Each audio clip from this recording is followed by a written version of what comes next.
Good afternoon, gentlemen. Mr. O'Brien. And we find ourselves again going back to Southeast Asia. Remember, it was called Indochina during the colonial period, but during the American War, as the Vietnamese call it, we will call it Vietnam. And look at this quote. Now, this particular episode does not cover the entire Vietnam War.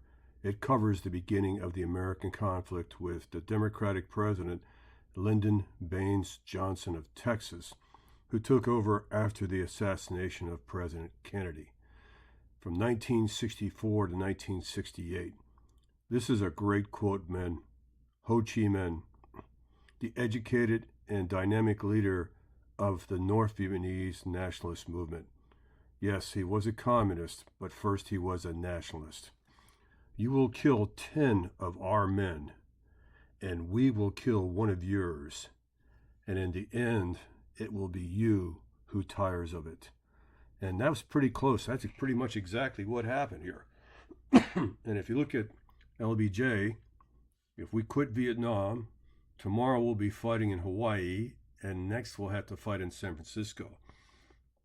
You see, Lyndon Johnson believed in the domino theory and was terribly affected by Truman's loss of China and President Truman's stalemate in Korea. A lot of people think that the Korean conflict pretty much ended Truman's career. So he knew he had to make a stand on communism, but there was also another issue, and that issue was the Great Society.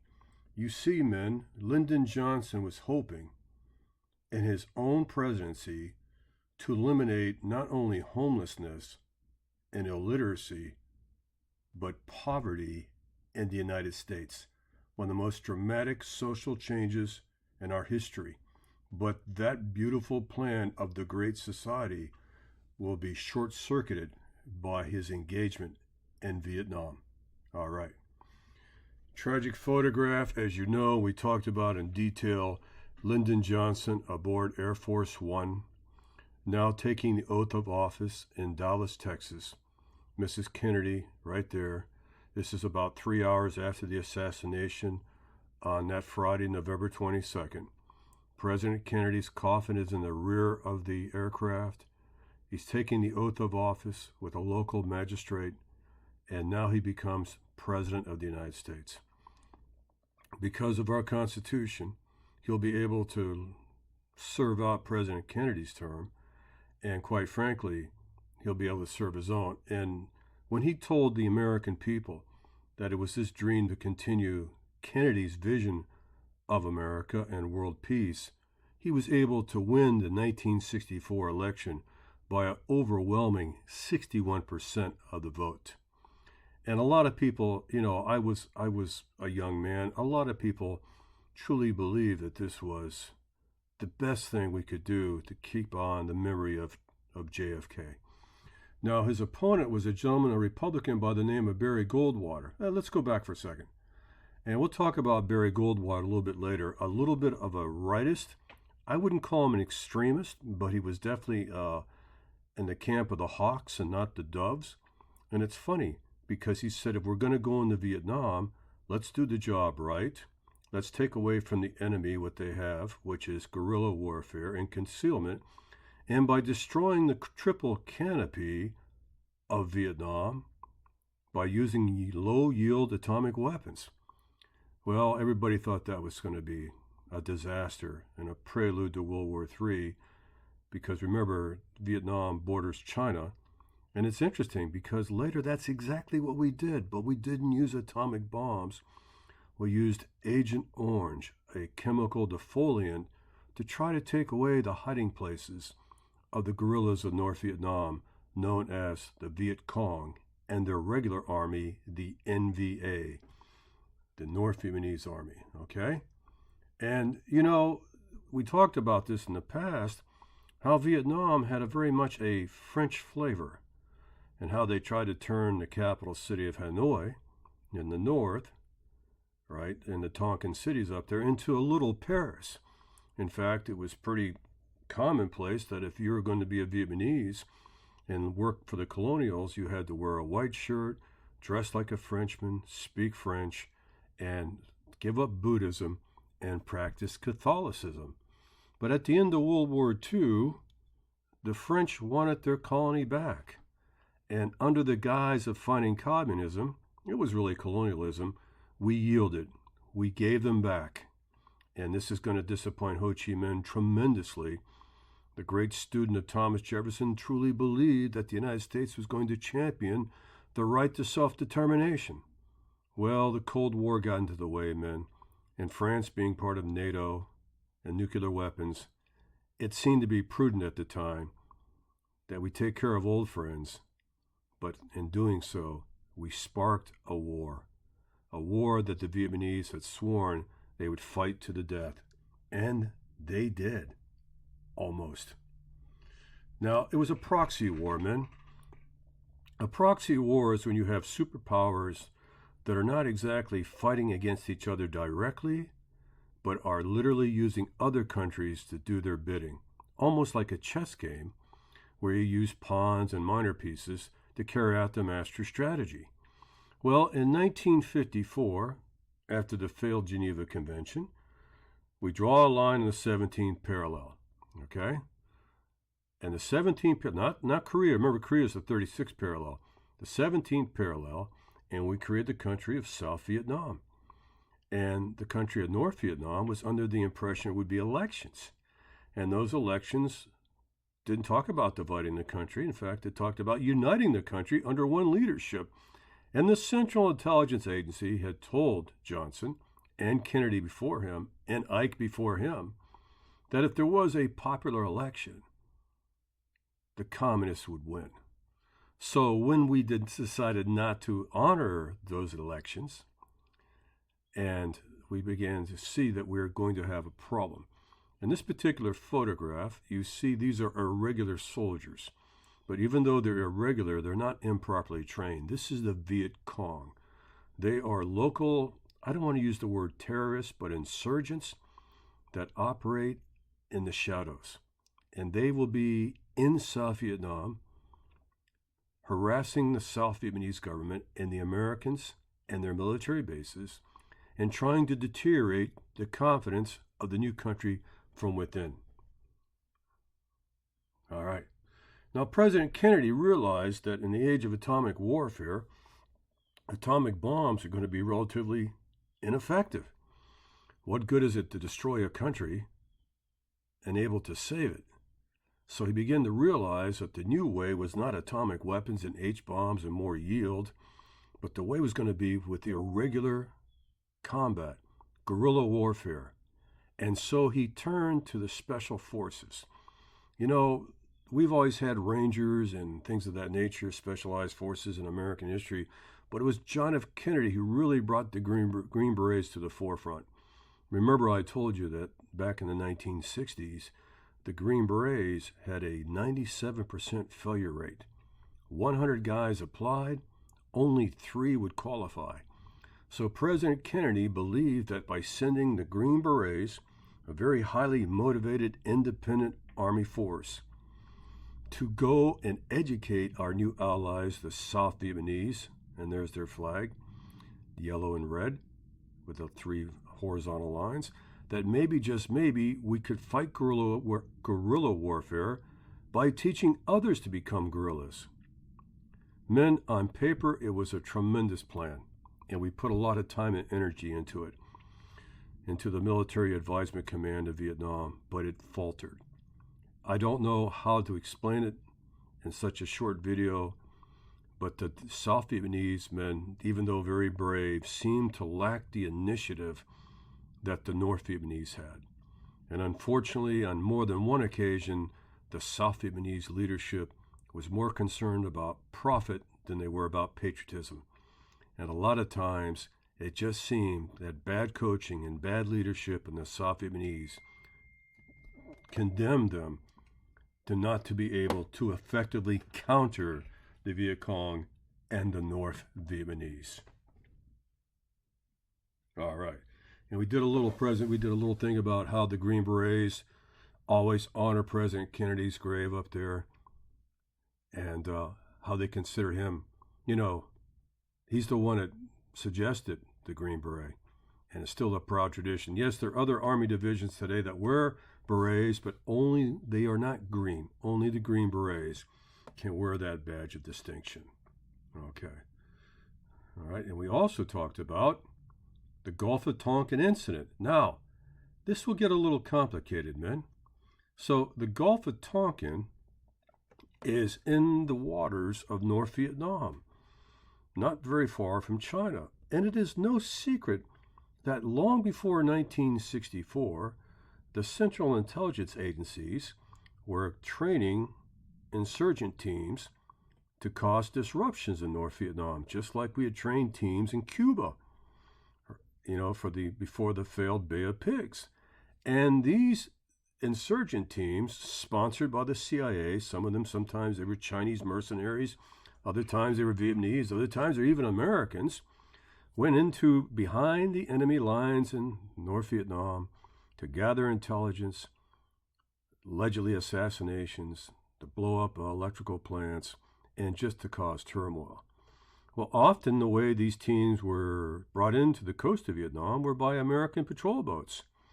So in 1964, supposedly, and we still don't know the whole story here, we had two American destroyers, the USS Maddox and USS C. Turner Joy. Everybody says Turner Joy. And when the Vietnamese saw them, they suspected that these guys were dropping off guerrillas. Whatever they were doing, it didn't matter, because in a 2-day event, they supposedly sent out torpedo boats and patrol boats, fired upon the Americans with due cause that they thought it was a CIA mission.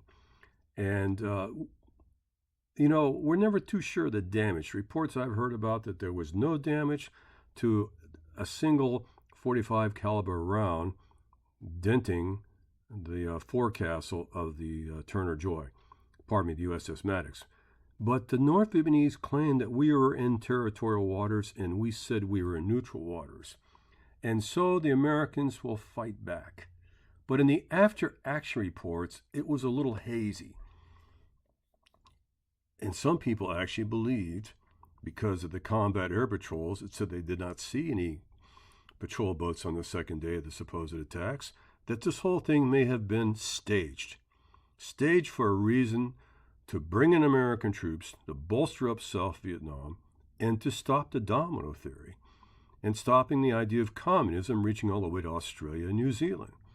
So in 1964, the Gulf of Tonkin Resolution is when the United States Congress effectively gave Lyndon Johnson a blank check to defend American interest in Southeast Asia. But it did not limit the number of days he could be there. It did not limit how much money. It did not limit. Remember, guys, the Constitution states that only Congress can declare war. So they backed the president 100%. After China and Korea, a lot of Americans were kind of happy to try to settle the score in Asia. And so even though later the details of the attack at the Gulf of Tonkin will become a great issue of debate and controversy, Johnson's ratings among the American people go sky high. Now, I got to tell you, men, it's a little bit confusing. Lyndon Johnson, I'm going to call him LBJ, came in as a dove. Most of the Democrats do not want war. He also talked about the idea that he didn't want American boys dying in Vietnam or Asia, when Asian boys should be taking care of that responsibility themselves. But like the Truman Doctrine, he was willing to give aid, just like Eisenhower underwrote the entire war against the Viet Minh and Ho Chi Minh back in the 1950s. But, men, the message was, I don't want war in Vietnam. But the real message was, I feel that I have to fight. I don't have a choice, because if I don't fight, American prestige around the planet and our confidence to stand up to the Soviets will be compromised. And so it began. Then in 1964, Barry Goldwater ran, and you can see in the Electoral College, it was a landslide. And we talked about how that very controversial commercial, the Daisy commercial, about how they were able to basically, the Democrats, assume and give the impression that Barry Goldwater was a little bit trigger happy, especially when it came to nuclear weapons. It's ironic how history will play out, because if Barry Goldwater had been elected and enough force had been applied to Vietnam, who knows how things would have been different. But those are for discussions on a later date, because the would-have, could-have, and should-haves are always part of history. And we can only talk about what happened and not what could have happened at this juncture. All right. So, men, in 1964, Lyndon Johnson starts sending troops in to South Vietnam, especially after the Viet Cong attacked an airfield, a big airfield, not far from the 17th parallel, called Da Nang. And at the beginning, the Americans were sending troops in to protect the Air Force bases and military bases in South Vietnam. Wow, static defense, sending in troops into a fort. Wow, does that kind of sound like France when they were in North Vietnam in a place called Dien Bien Phu? Yeah, sure does. Mobility against static defenses. Wow, don't get me started with that again. All right. So after we started getting troops in the ground, and it became obvious that these troops were no longer just going to defend American installations, that they were going to actually actively go out and try to kill the enemy, Lyndon Johnson came up with an idea after Da Nang and Pleiku airfields had been attacked, and quite effectively by the enemy. I have to admit, how they got into a high secure area like that is still interesting to me. He came up with Operation Rolling Thunder. Men, we're going to bring in the United States Air Force, the Navy, and everybody be involved. Now remember, on the test, if you see the question Yankee Station, those are all the Navy aircraft carriers stationed north in the 17th parallel, pretty close to the Gulf of Tonkin and close to North Vietnam. Pardon me, man. If you're in Dixie Station, you're in aircraft carriers off the coast of South Vietnam, past the 17th parallel, and what they call the DMZ, 17th parallel, the demilitarized zone. And men, we dropped more ordnance and weapons on Vietnam than we dropped in all of Germany and all of Japan in World War II. The pounding these people took, it just staggers the imagination. And no matter how much we dropped weaponry, and we had air supremacy, yes, I know they had a couple of MiGs, a couple of Russian volunteer pilots that fought for North Vietnam. Men, we turned Vietnam into the surface of the moon, and it did not, I repeat, it did not seem to break the morale of the enemy. So, as the escalation begins, we're going to bring in a very specialized general by the name of General Westmoreland, longtime combat officer, fought in North Africa against Rommel in World War II, you know, the Panzers and all that, right? The Desert Fox. It helps create the Military Assistance Command, and he was beginning to realize that the only way to defend against the enemy is that a good defense should be a strong offense. So he's going to go out there and invent this thing called search and destroy. It's the first helicopter war in history where now the cavalry will no longer ride on horses, but they'll ride in Hueys and other type, what they call slicks helicopters, the Bell helicopters, right? To go out to find the enemy and destroy him. The fire bases will be our home we operate out of. We'll go into the backyard of the enemy, right? And we're going to practice attrition, very important, attrition. Because we believe we can sustain the casualties better than they can sustain the casualties, that the Vietnamese, the communists, will eventually have to come to the bargaining table. So just like General Grant and his program to win the Confederacy over by engaging the enemy and just making it as bloody an affair as possible. In plain English, men, we're going to stand toe-to-toe with the enemy. They're going to kill us, we're going to kill them, but at the end of the day, we're going to have more troops, and they're not, and we will win. Well, the search and destroy looked really good on paper, but the enemy is very, very creative, and this is when they become tunnel rats. Well, I use that term incorrectly. A tunnel rat is a person who tries to seek out the enemy. All through the countryside, we're going to discover that the enemy has built an entire network of underground tunnels. And these tunnels, men, are going to add to the mystique of fighting ghosts. These tunnels are used to transport, hide, move around. They have hospitals, they have ammunition repair shops and rifle shops down below, right? And I'm not saying that every inch of Vietnam is tunneled, but a lot of areas where we went into very significant fights, the tunnels were there. And men, our first time we're going to ever really get into fighting the enemy is going to be a place called the Nha Drang Valley.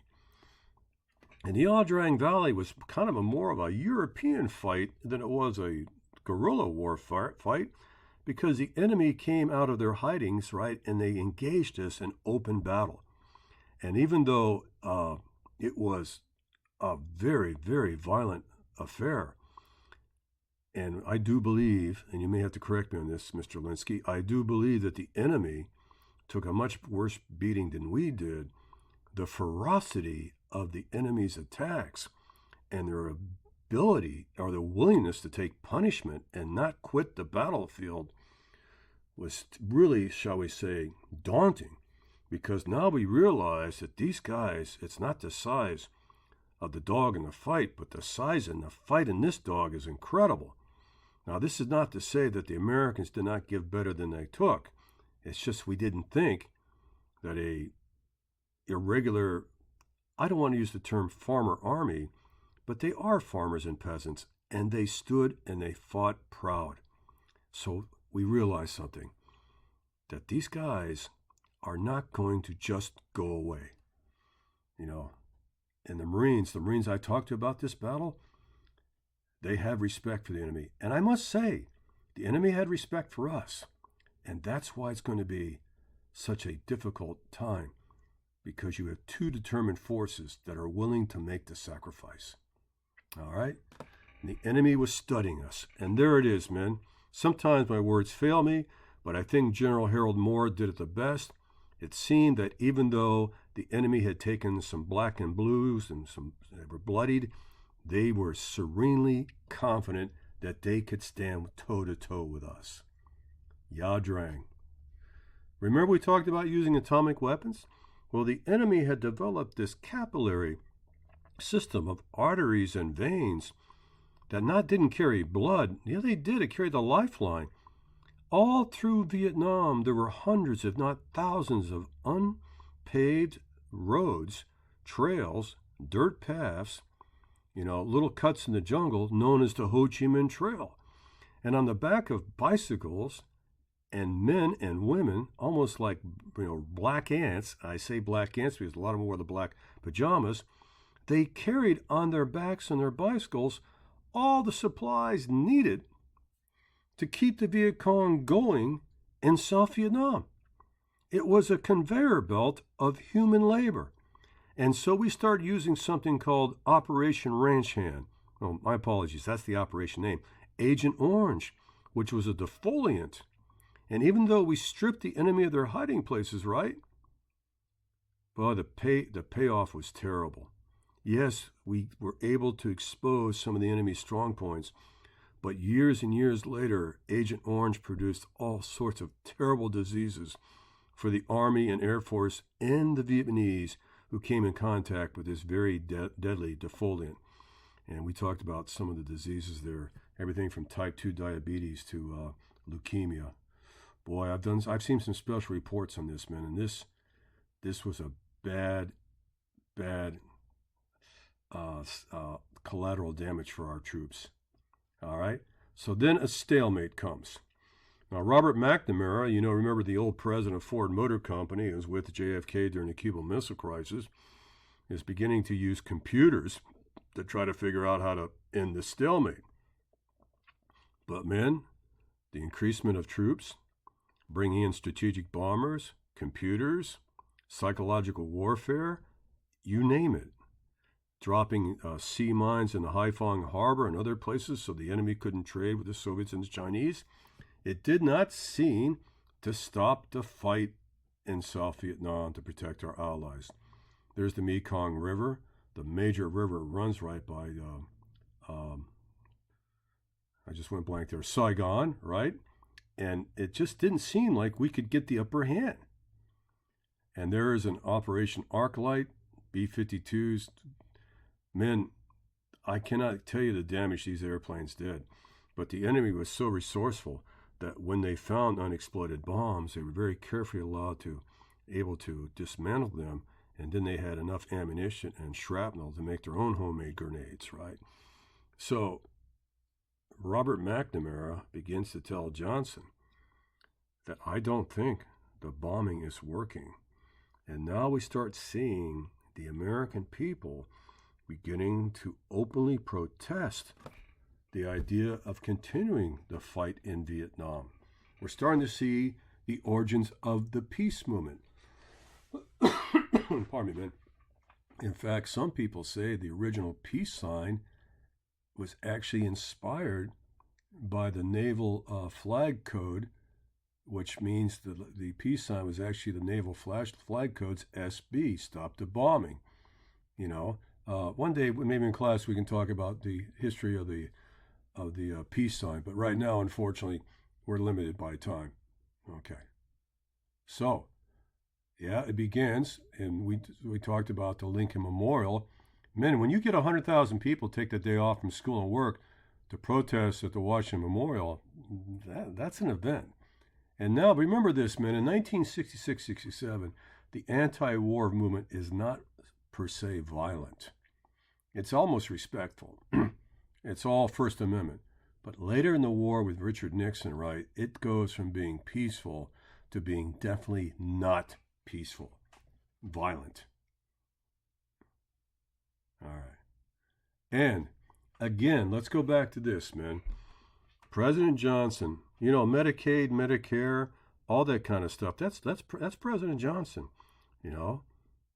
Feeding kids in the morning, don't have breakfast, all that kind of stuff.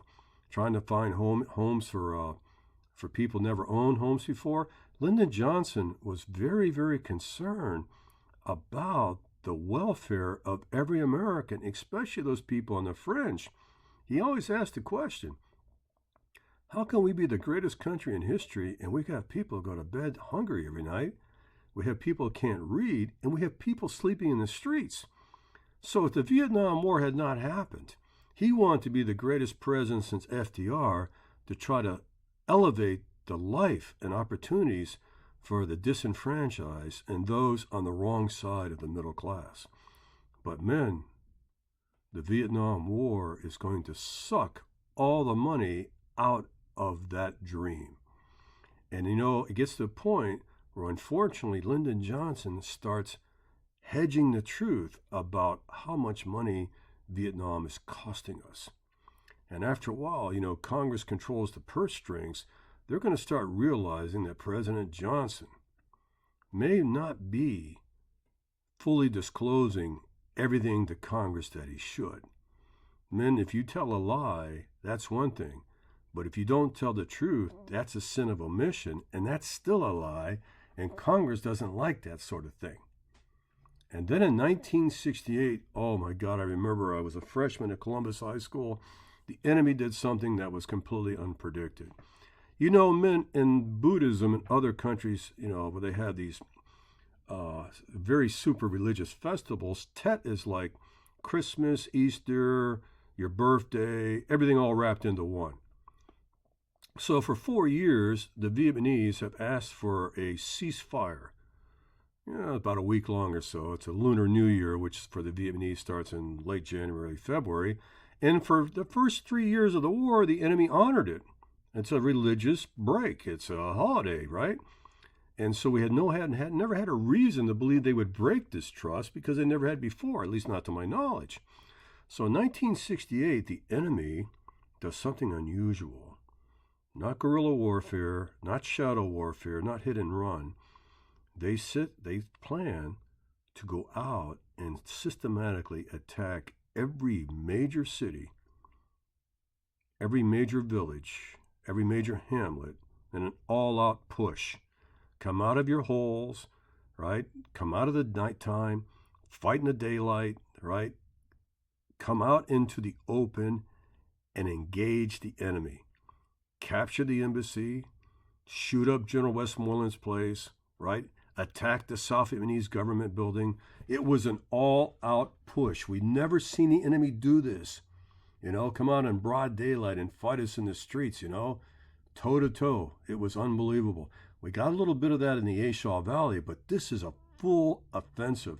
NVA, Viet Cong, you name it, they all went in. And though it turned out to be a military disaster for the enemy, they won a political victory.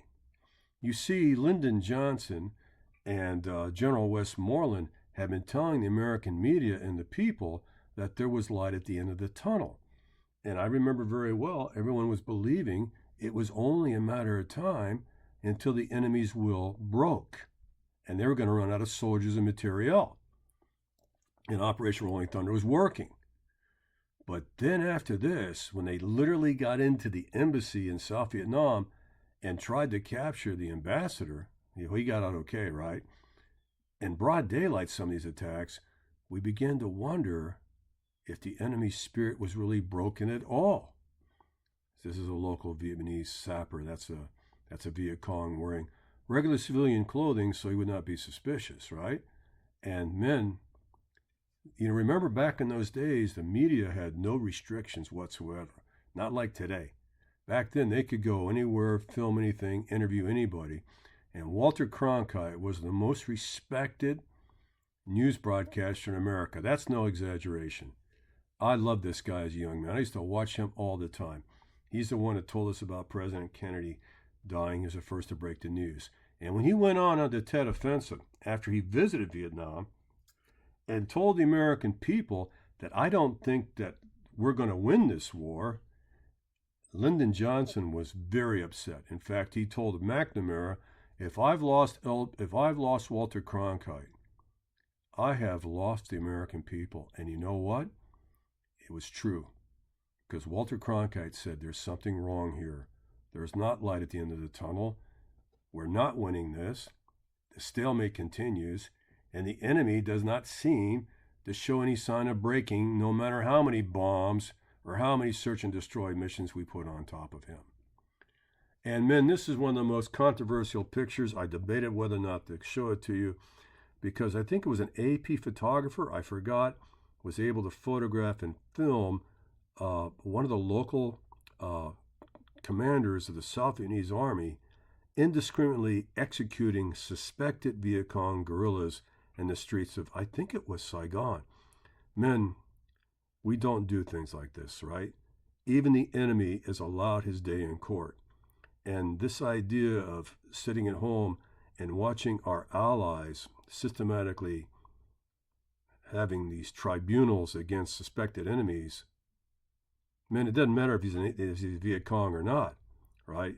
That's not the way we do things in American justice. So this photograph caused a lot of kickback, and a lot of people began to question the morality of our commitment to Southeast Asia, especially if our allies are doing things that the enemy would do. We don't do indiscriminate murder. Okay. Wish we had time to talk about that more. But men, little by little, it became evident to the American people that Lyndon Johnson was not telling the whole story. That we're not going to be able to turn this war over to the South Vietnamese. That we're not winning the conflict of the hearts and minds, as we used to say. If you win the hearts and minds of the Vietnamese people, they'll come along and turn against communism. That the Viet Cong were not on the run. And 500,000 American troops did not make a difference.